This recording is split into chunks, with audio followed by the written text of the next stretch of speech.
29 December 2025 মাঝরাত রাশিয়ার আকাশে ঢুকে পড়ে মোট 91টা ইউক্রেনিয়ান ড্রোন, যেগুলোর টার্গেট ছিল পুতিনের বাড়িতে হামলা করা এবং পুতিনকে হত্যা করা। কিন্তু মুহূর্তের মধ্যেই রাশিয়ার S-400 ডিফেন্স সিস্টেম অ্যাক্টিভেট হয়ে যায়, আর প্রায় 400 কিলোমিটার আগেই সমস্ত ড্রোনগুলোকে তারা শুটডাউন করে দেয়। এই হামলায় পুতিনের কোনো ক্ষতি হয়নি, কিন্তু এটাকে রাশিয়া একটা টেরোরিস্ট অ্যাটাক হিসাবে দেখছে। আর পুতিনের খুব খাস লোক দিমিত্রি মেদভেদেভ বলেছেন, জেলেনস্কি শান্তি চায় না, সে যুদ্ধ কন্টিনিউ করতে চায়, আর রাশিয়া এই হামলার বদলা নেবে। এমনকি রাশিয়া অলরেডি তাদের অ্যাটাকের লোকেশন সিলেক্ট করে ফেলেছে। এই মুহূর্তে রাশিয়া তাদের সবথেকে বিধ্বংসী মিসাইল ওরশেনিক বেলারুসের বর্ডারের কাছে ডিপ্লয় করে দিয়েছে, যে মিসাইলের গতি শব্দের চেয়েও 10 গুণ বেশি, যাকে ইন্টারসেপ্ট করা প্রায় অসম্ভব। আর এই মুহূর্তে এই মিসাইলের রেঞ্জে গোটা ইউক্রেন, এমনকি ইউরোপও চলে এসেছে। কিন্তু প্রশ্ন হলো, কিছুদিন আগেই তো রাশিয়া এবং ইউক্রেনের মধ্যে যুদ্ধবিরতি এবং শান্তি চুক্তি নিয়ে কথাবার্তা হচ্ছিল। তাহলে হঠাৎ করে জেলেনস্কি কেন আবার পুতিনকে হত্যা করতে চাইছে? জেলেনস্কি কি তাহলে সত্যি যুদ্ধবিরতি চায় না? এর পেছনে তার আসল মোটিভ কি? আবার অন্যদিকে ইউক্রেন তথা জেলেনস্কি জানাচ্ছে এই পুরো জিনিসটাই মিথ্যা, পুতিনের উপর তারা কোনো ধরনের হামলা করেনি। তো এখানে আরো একটা প্রশ্ন আসে যে এই পুরো ঘটনা কি তাহলে আদৌ সত্যি? আর ইউক্রেনের ড্রোন কি রাশিয়ার এতটা ভেতরে গিয়ে অ্যাটাক করার ক্ষমতা রাখে? আর এই ঘটনার ফলে রাশিয়া কি এবার এই যুদ্ধে পারমাণবিক হাতিয়ার ব্যবহার করতে পারে? কথা হবে রিসেন্টলি পুতিনের বাসভবনের উপর হওয়া অ্যাটাক নিয়ে। সাথে এটাও দেখব যে রাশিয়া কেন বলছে জেলেনস্কি শান্তি নয়, যুদ্ধ চায়। তো চলুন শুরু করা যাক। মস্কো থেকে প্রায় 350 কিলোমিটার উত্তরে এই যে লেকটা দেখতে পাচ্ছেন, এর নাম হচ্ছে ভালদাই লেক। ঠিক এই লেকের পাশেই পুতিনের একটা ম্যানশন রয়েছে, আর রিসেন্টলি যে ড্রোন অ্যাটাক হয়েছে তার টার্গেট ছিল এই ম্যানশনটা। তো 29 ডিসেম্বর মাঝরাতে ইউক্রেনের রাজধানী কিভ থেকে প্রায় 91টা আত্মঘাতী ড্রোন লঞ্চ করা হয়। আর এই ড্রোনগুলো রাশিয়ার ডিফেন্স সিস্টেমকে ফাঁকি দিয়ে ধীরে ধীরে ঢুকে পড়ে রাশিয়ার বর্ডারের ভিতরে, আর এগোতে থাকে মস্কো থেকে 300 কিলোমিটার উত্তরে থাকা লেক ভলদুয়ের পাশে পুতিনের বাংলোর দিকে। ড্রোনগুলোর লক্ষ্য ছিল পুতিনকে ঘুমন্ত অবস্থাতেই তার বাড়ির ভেতরে হত্যা করা। কিন্তু লেক ভলদুই পৌঁছানোর আগেই রাশিয়ান এয়ারফোর্স অ্যালার্ট হয়ে যায়, আর রাশিয়ার ব্রিয়ানস্ক রিজনে প্রায় 49টা ড্রোনকে তারা শুটডাউন করে দেয়। কিন্তু তখনও বাকি ছিল আরো 42টা ড্রোন, যেগুলো তখনও ধীরে ধীরে এগিয়ে যাচ্ছিল পুতিনকে হত্যা করতে। তবে নভগর্ডের ঘন জঙ্গলের উপর থেকে উড়ে যাওয়ার সময় বাকি আরো 41টা ড্রোনকে শুটডাউন করা হয়, এবং শেষ ড্রোনটাকে শুটডাউন করা হয় স্মলনস্কে। রাশিয়ান যে নিউজ এজেন্সিগুলো রয়েছে সেখান থেকে জানা গেছে, যখন এই অ্যাটাক হচ্ছিল তখন পুতিন এই ম্যানশনে ছিলেন না, এবং এই হামলার পরে পুতিনকে একটা মিটিংয়ে দেখা গেছে, আর ধারণা করা হচ্ছে যে পুতিন একেবারে সুস্থই রয়েছেন। তবে এই হামলার পর থেকে রাশিয়া একেবারে হাই অ্যালার্ট মোডে রয়েছে। রাশিয়ার ফরেন মিনিস্টার সার্গেই ল্যাভরভ জানিয়েছেন তারা এই হামলার বদলা নেবেন, এবং ইউক্রেনের সাথে তারা যে শান্তি চুক্তি করছিলেন সেখানে রাশিয়া তাদের নিজেদের ডিম্যান্ড আরো স্ট্রং করবে। অর্থাৎ রাশিয়া যে ছাড়গুলো দিচ্ছিল সেই ছাড়গুলো তারা হয়তো ইউক্রেনকে আর দেবে না। কিন্তু জানলে আশ্চর্য হবেন, এখনো পর্যন্ত রাশিয়া এই ড্রোন অ্যাটাকের কোনো ধরনের কোনো প্রমাণ দিতে পারেনি। এমনকি ট্রাম্পকে যখন রিপোর্টার জিজ্ঞাসা করে যে এই হামলা আদৌ হয়েছে কিনা, তখন ট্রাম্প জানান যে তিনি কনফার্ম তো জানেন না, কিন্তু পুতিন নিজে তাকে ফোন করে এই হামলার ব্যাপারে জানিয়েছেন। আর এরপর থেকে পুরো ওয়েস্টার্ন মিডিয়া এটা প্রমাণ করতে লেগে পড়েছে যে পুতিন ইউক্রেনের উপর একটা মিথ্যা অভিযোগ চাপাচ্ছে ইউক্রেনের উপর বড়সড় অ্যাটাক করার জন্য। আর জেলেনস্কিও ঠিক একই কথা বলছে যে পুতিন এবং রাশিয়া পুরোটাই মিথ্যা বলছে। কিন্তু এখানে দুটো জিনিস খুব ভালোভাবে বুঝতে হবে। ইউক্রেনের উপরে নতুন করে হামলা হলে রাশিয়ার কি কোনো লাভ আছে?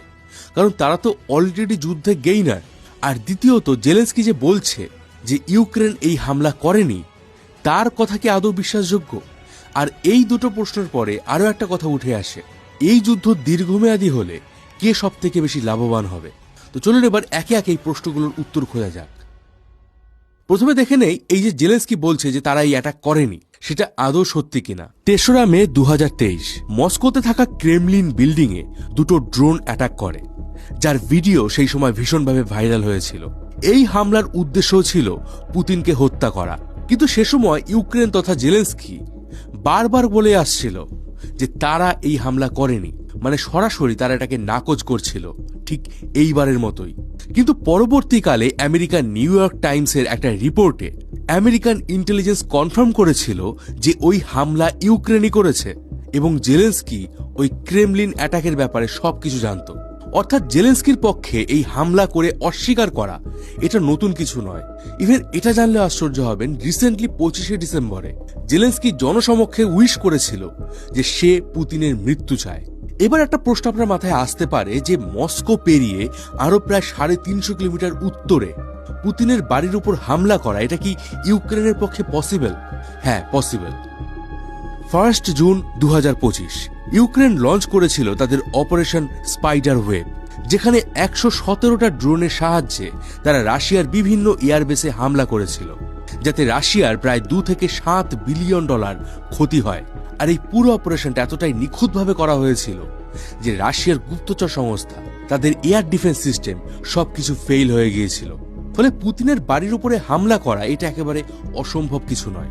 এমনকি এটাও দেখা গেছে 2022 সালে যুদ্ধ শুরু হওয়ার পর থেকে ইউক্রেন বিভিন্ন সময় রাশিয়ার মিলিটারি অফিসারদেরকে টার্গেট করেছে, যার মধ্যে পুতিনের নিজস্ব কনভয়ের একটি গাড়িতে বম্ব ব্লাস্টের ঘটনাও রয়েছে। এবার এত কিছু যুক্তি থাকা সত্ত্বেও এখানে আরো একটা জিনিস কিন্তু উঠে আসে, তাহলে রাশিয়ার সরকার এই হামলার কোনো প্রমাণ কেন দিতে চাইছে না? এই ড্রোন হামলা যেদিন হয়েছে, মানে 29 তারিখ, তার ঠিক একদিন আগেই জেলেন্সকি আমেরিকা গিয়েছিল ট্রাম্পের সাথে দেখা করতে এবং সেখানে যুদ্ধবিরতি নিয়ে জেলেন্সকি ট্রাম্পের সাথে বেশ কিছু মিটিং করে। তখন ট্রাম্প প্রেস মিটিংয়ে জানিয়েছিল যে এই যুদ্ধবিরতির নিয়ে প্রায় 95% বিষয়ে রাশিয়া এবং ইউক্রেন সম্মতি জানিয়েছে। সমস্যা হচ্ছে বাকি 5% নিয়ে, এবং খুব তাড়াতাড়ি রাশিয়া এবং ইউক্রেনের মধ্যে এই যুদ্ধবিরতি হয়ে যাবে।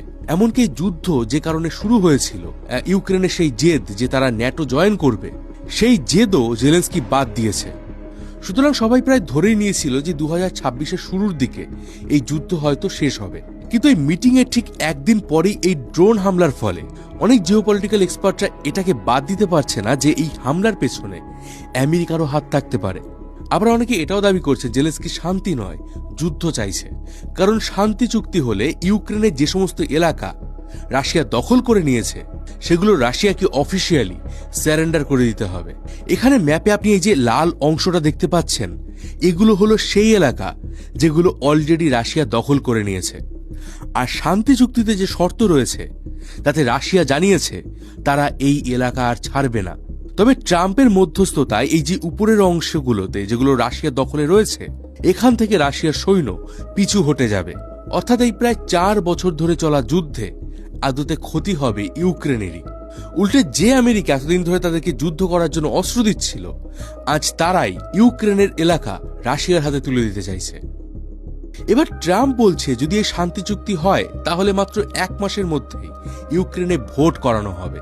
আর স্বাভাবিকভাবেই ইউক্রেনের এই খারাপ পরিস্থিতির জন্য সমস্ত দায়ভার চাপানো হবে জেলেন্সকির উপরে এবং ভোটে তার হার নিশ্চিত হবে। তাই এই অবস্থায় যদি কোনো কারণে এই শান্তি চুক্তি ভঙ্গ করা যায় তাহলে তাতে আদতে লাভ হবে জেলেন্সকির। এবার প্রশ্ন হচ্ছে, রাশিয়া কি তাহলে কোনো নিউক্লিয়ার অ্যাটাকের কথা ভাবছে? আর এর জন্য কি আরেকটা বিশ্বযুদ্ধ শুরু হয়ে যেতে পারে? ইতিহাসে কি এমন কোনো ঘটনা রয়েছে যেখানে একজন ব্যক্তির মৃত্যুর জন্য বিশ্বযুদ্ধ হচ্ছে? তো আপনাদেরকে বলে দিই, প্রথম বিশ্বযুদ্ধ শুরু হয়েছিল একটি মানুষের মৃত্যু দিয়ে, যিনি ছিলেন অস্ট্রো হাঙ্গেরিয়ান প্রিন্স ফার্দিন্যান্ড, যিনি সারায়েভো শহরে একটি সফরে গিয়েছিলেন এবং সেই সফরে তিনি একজন আততায়ীর গুলিতে নিহত হয়েছিলেন। আর এই হত্যাকাণ্ডই ছিল প্রথম বিশ্বযুদ্ধের স্পার্ক। আর সিমিলারলি আজকের দিনেও রাশিয়ার পার্লামেন্ট দুমা জানিয়েছে পুতিনের উপর কোনো ধরনের হামলা হলে রাশিয়া সরাসরি নিউক্লিয়ার অ্যাটাক করবে। কিন্তু রাশিয়ার এই নিউক্লিয়ার অ্যাটাকের হুমকি এটা কি সত্যি, নাকি এটা প্রতিবারের মতোই তারা ফাঁকা আওয়াজ দিচ্ছে? রাশিয়া এর আগেও ইউক্রেনকে বহুবার নিউক্লিয়ার অ্যাটাকের হুমকি দিয়েছে, কিন্তু এবার ইউক্রেন সরাসরি পুতিনকে হত্যা করার চেষ্টা করেছে। আর এটাকে রাশিয়ানরা ভীষণই সিরিয়াসলি দেখছে। এখানে আরো একটা বিষয় লক্ষ্য করার হচ্ছে যে এই হামলার পরে পুতিন নিজে ট্রাম্পকে ফোন করে এই ব্যাপারে জানিয়েছে। আর এই ফোন কলের মাধ্যমে পুতিন ট্রাম্প সহ ওয়েস্টার্ন ওয়ার্ল্ডকে একটা সতর্ক বার্তা দিয়েছে যে এবার যদি রাশিয়া পাল্টা ইউক্রেনের উপর অ্যাটাক করে তারা যেন বাধা দিতে না আসে। দেখুন, এই যুদ্ধ যবে থেকে শুরু হয়েছে তবে থেকে একটা জিনিস পরিষ্কার, যে ইউক্রেনের এই দুর্ভাগ্যের জন্য দায়ী একজন অদূরদর্শী লিডার জেলেন্সকি। আর জেলেন্সকি যদি আজকের দিনে সত্যি পুতিনকে হত্যা করতে চায় তাহলে এটা হবে তার জীবনের হয়তো সবথেকে বড় ভুল।